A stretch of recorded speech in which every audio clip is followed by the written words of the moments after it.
정희 뉴스 연구팀장과 함께하도록 하겠습니다. 팀장님 어서 오세요. 안녕하세요. 시청자 여러분, 지난해 9월에요. 문재인 대통령이 방미 이제 순방길에 올랐었습니다. 뉴욕 순방길에 올랐는데 그때 지난해 9월 얘긴데요. 그때 이제 그 부처에서 파견된 공무원이 거기 현지에서 뭐 이제 약간 채용이 됐던 인턴 여성을 성희롱했다는 뭐 일이 있었습니까? 노 기자, 이게 어떻게 된 일이에요? 네, 9월 1일인데 오늘에서야 좀 알게 된, 공개가 된 그런 상황인데요. 일단 그 상황을 조금 설명을 해드리겠습니다. 9월에 뉴욕 순방이 있었는데 청와대에 파견, 이제 정부 부처에서 청와대로 파견 갔던 공무원 A씨가 순방에서 현지에서 채용된 인턴 직원을 성희롱했다는 의혹이 불거졌고요. 그리고 이제 당시에 성희롱을 당했다고 하는 여직원이 이걸 당장 문제 제기를 삼아서 현지에서 일단 귀국 조치가 됐다고 합니다. A씨는 이렇게 귀국이 돼서 한국으로 돌아갔고, 그리고 청와대로 파견 온 직원이긴 하지만 뭐 직위 해제를 해서 소속 기관에 징계를 요청했다고 하고요. 그래서 가해 공무원 A씨 같은 경우는 본인이 몸담고 있던 소속 정부 부처에서 3개월의 정직 처분을 받았다고 하는데 뭐 정확한 이제 성희롱이 어떤 형태였나 이런 거는 알려지지 않았지만 특정 단어나 표현에 대해서 피해자가 상당히 불쾌감을 느꼈다 이렇게 전해지고 있습니다. 예. 그러니까 이제 지난해 9월 얘기면 지금이 이제 거의 2월 달이니까 7개월 만에 이제 이 사실이 알려지게 되면서 이게 왜 이렇게 늦게 이 사실이 알려지게 됐을까? 이 부분도 약간 좀 정 팀장님 논란이 있는 것 같습니다. 청와대가 입단속을 한 거죠. 입단속을 한 거고 입단속을 한 거는 잘한 겁니다. 왜냐하면 성희롱 사건에 대해서는 이제 가해자와 피해자가 있고 피해자 같은 경우 신원이 알려지게 되면은 이제 신원의 신상이 털린다거나 뭐 네가 꼴려 쳤으니까 그런 거 아니냐 이런 식의 이제 공격이 들어오기 때문에 되게 피해자의 의사를 받쳐서 하는데 이런 경우에는 피해자가 원하지 않았기 때문에 청와대가 그거를 그 선에서 덮었던 것 같고요. 사실 문재인 대통령한테 보고도 사후에 이제 이루어진 걸로 알고 있어서 청와대의 이번 조치가 일부러 숨기려고 했거나 은폐하려고 했다고는 생각은 들지 않습니다. 사실은 박근혜 정부에서 이 트라우마가 있었죠. 박근혜 대통령이 첫 방미길에 올랐을 때 윤창중 대변인이 왜 인턴 그때는 성희롱이 아니고 성추행 사건 때문에 뭐 방미 성과가 묻혀지면서 큰 논란을 빚은 바가 있는데, 자, 문재인 대통령이요 그제 이런 얘기를 한 적이 있었습니다. 청와대가 저는 약간 좀 당혹스러울 것 같기는 합니다. 자, 문재인 대통령의 발언 듣고 오시겠습니다. 조직적인 은폐나 2차 피해가 발생할 경우 가해자뿐만 아니라 기관장이나 부서장까지 엄중한 책임을 물어야 할 것입니다. 정부는 직장 내 성희롱, 성폭력 근절에 대해 이번 기회에 끝을 본다는 비상한 각오로 임해주기 바랍니다.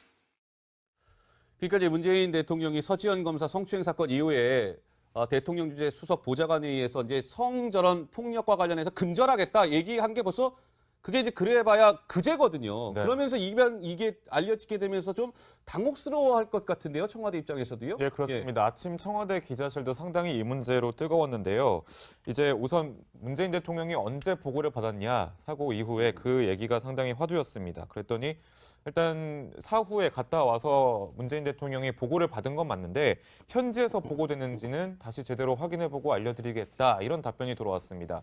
그러니까 이제 기자들 사이에서는 이게 당시에 현지 보고가 그때그때 제각제각 안 되고 나중에 좀 숨기고 있다가 나중에 보고를 한 것이 아니냐 이런 의혹이 계속해서 불거지고 있는데요. 문재인 대통령 방금 전에 보셨듯이 지난 5일이니까 벌써 한 이틀 전밖에 안 됐어요. 48시간 정도 된 것 같은데 그때 이렇게 얘기를 했었죠. 어떻게요? 조직적 은폐나 2차 피해가 발생할 경우 가해자뿐만 아니라 부서장까지 엄중한 책임을 묻겠다. 먼저 모범을 보여달라 이렇게 강조를 했는데 지금 이런 상황이 터져서 청와대가 상당히 좀 당혹스러워하는 눈치인 것 같습니다. 알겠습니다. 하여튼 파견이 돼서 그 문재인 대통령과 같이 순방길에 올랐던 부처 공무원은 정직 3개월 그 징계를 받았다고 합니다. 자, 이게 뭐 서지현 검사의 이 성추행 사건 이후에 소위 우리 미투 운동이라고 하잖아요. 나도 예전에 그랬습니다. 이 미투 운동이 뭐 정치권을 비롯해서 정말 전방위적으로 확대되고 있는 것 같습니다. 이번에는 문화계로까지 이게 번졌습니다. 시청자 여러분. 그런데요. 오늘 아마 인터넷 들어가 보신 분들은 아시겠지만 지금 저희 자막에도 나오고 있는데 이 괴물이라는 단어가 하루 종일 화제가 좀 됐었거든요. 노 기자 그럴 만한 이유가 있죠? 네, 그렇습니다. 괴물이라는 시로 어떤 성추행 관련된 의혹을 폭로한 사람이 있어서 그런 건데요. 이제 최영미 시인이 쓴 이제 괴물이라는 시로 인해서 이게 좀 세상에 공개가 된 겁니다. 그 시 내용을 잠깐 소개해드리면요.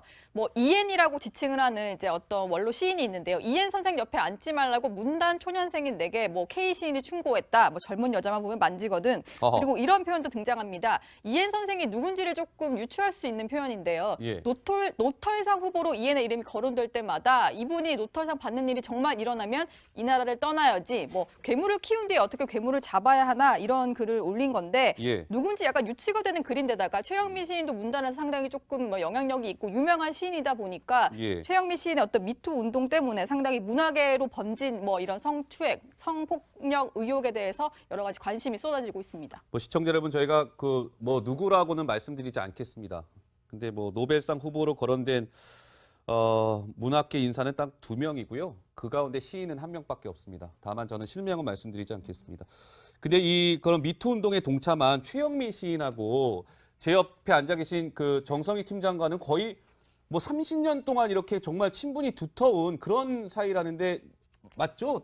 예. 예. 대학 시절에서 선후배로 만나서 지금까지 이제 잘 알고 지내고 있습니다. 뭐 최영미 시인은 예. 아시다시피 이제 30 잔치는 끝났다라는 그 아주 도발적인 제목의 그런 시로 아주 문단에 큰 어떤 충격파를 주면서 했던 그 활약을 했고요. 그 다음에 여러 권의 시집과 이제 소설도 발간을 했고 예. 신문에 칼럼도 쓰면서 사회적인 문제에 목소리도 내고 있습니다. 그래서 이제 저도 그 이엔이라고 지칭된 시인이 예. 누군지 금방 떠올릴 수 있었습니다. 과거에 실명으로 그 시인의 이름을 저한테 말한 적도 있었고요. 아 그래요? 예, 그리고 또 그 최영미 비단 최영미 시인이 아니라 예. 이 이엔 같은 시인 같은 경우는 오늘 유근 시인이 자기 이제 SNS도 올렸지만 예. 이미 70년대, 80년대부터 뭐 문단에는 파다하게 알렸던 시인이기 때문에 예. 이 사람이기 때문에 새삼스럽지 않다 이런 내용의 글을 띄웠는데 그만큼 그 문단 내에 성추행, 성폭행, 성희롱 문화가 아주 만연돼 있었다는 걸 보여주는 것인데 예. 최영미 시인이 그걸 그냥 한번 드러낸 것이죠.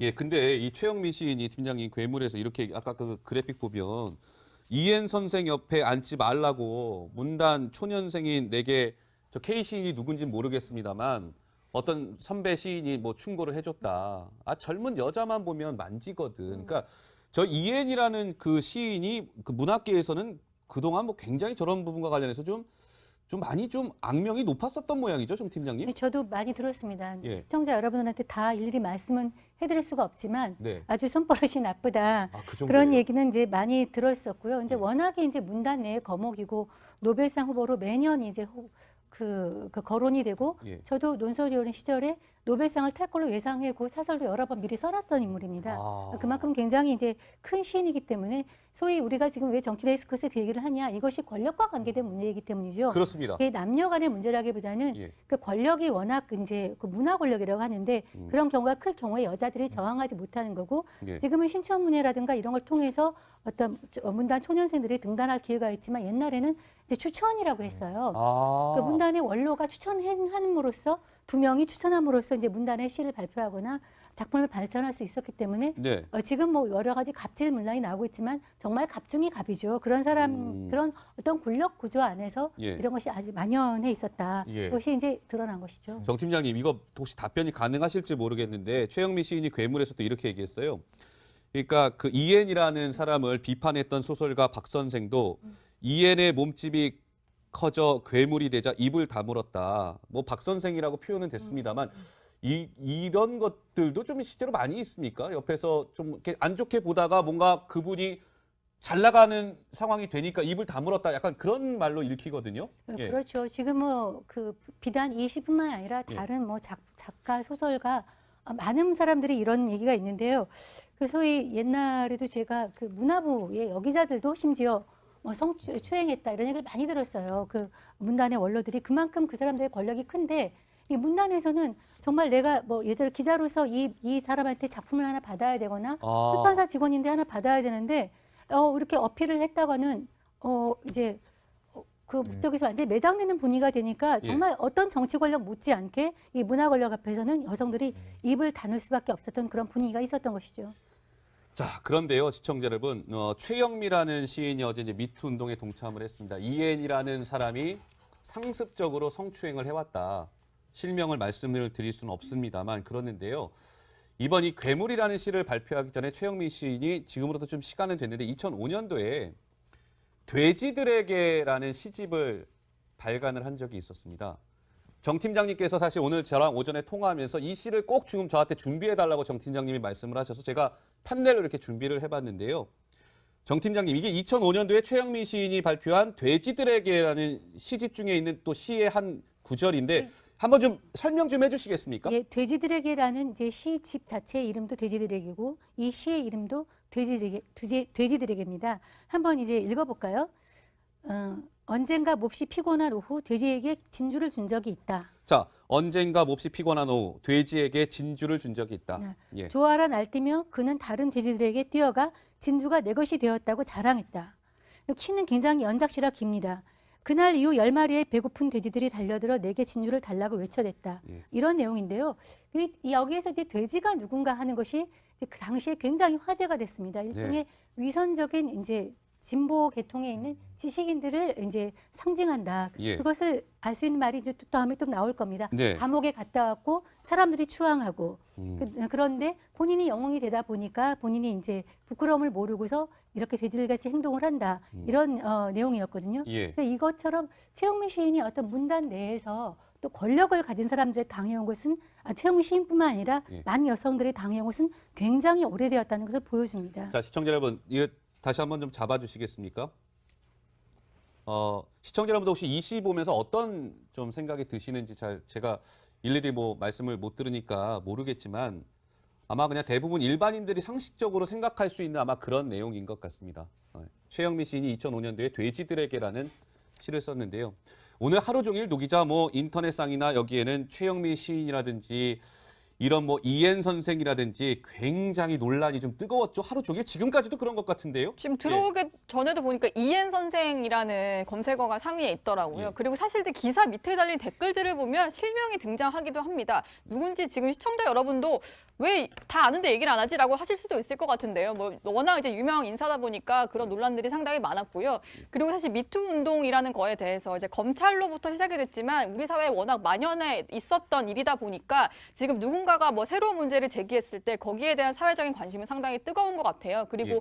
그 일반 이제 어떤 시청자라든지 이제 일반 국민들은 포장된 모습만 보잖아요. 특히 권력자들에 대해서는 그렇기 예. 때문에 우리가 몰랐던 사람의 어떤 위선적인 모습이 드러난 거에 대한 관심이 상당히 뜨거운 것 같습니다. 여기서 분명히 해야 될 건 아까 그 돼지들에게 등장했던 그 최영미 시인이 지목한 돼지는 그 이엔 선생하고는 다른 사람인 것이죠. 저는 다른 사람으로 알고 있습니다. 네. 근데 본인이 공개한 적은 없습니다. 예, 그러니까 그 부분은 저희가 좀 분명히 해야 될 것 같고요. 잠깐 문학에 그만큼 만연하다는 거죠. 이런 행태들이요. 자, 그래서요.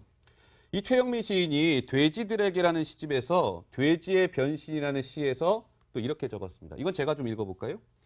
그는, 그러니까 돼지를 일컫는 것 같습니다. 그는 워낙 작고 소심한 돼지였는데 어느 화창한 봄날 감옥을 나온 뒤 사람들이 그를 높이 쳐다보면서 어떻게 그 긴 겨울을 견디었냐고 우러러 보면서 하루가 다르게 키가 커졌다.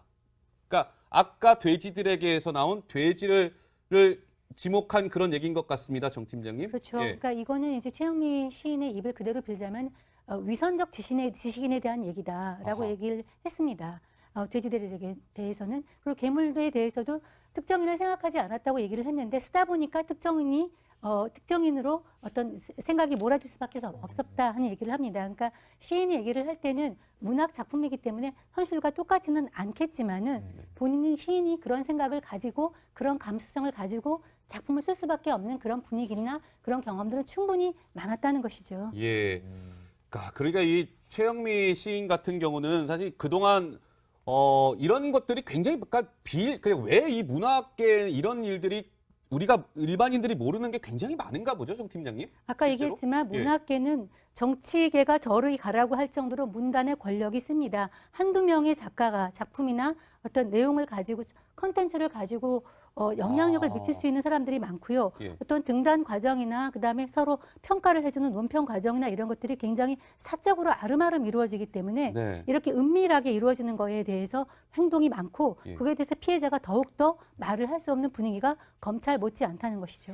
제가 사실은 아까 정 팀장님하고 오전에 통화하면서 이 돼지가 어느 분인지는 사실은 대략 저한테 말씀은 하셨습니다만 이게 방송에서 저희가 뭐 얘기할 수는 없잖아요. 근데 지금도 소위 어느 정도 권력을 갖고 있는 분이라고 제가 들었습니다. 맞습니까? 정 팀장님? 지금 정치계에 있는 분은 제가 아닌 걸로 알고 있는데 굉장히 영향력이 있는 사람이라고 저는 들었습니다. 아하. 근데 뭐 이거를 시인 본인이 얘기하지 않았기 때문에 얘기할 수 없고 저도 뭐 예. 개차적인 추정이지만은 제가 얘기한 거는 특정인이 궁금하다는 것이 아니라 이런 예. 분위기가 굉장히 만연해 있다는 것이죠. 여기에서 아마 자유로운 사람이 많지 않을 거라고 저는 생각합니다. 대한민국에서요. 그렇군요. 예, 알겠습니다. 자, 최영미 시인의 미투 운동 동참에 따라서 이게 이제 문학계라까지 번진 양상인데 자, 안타까운 우리의 현실인 것 같습니다. 예. 자, 시간이 어느덧 다 됐군요. 저는 60초, 1분 후에 다시 돌아오도록 하겠습니다.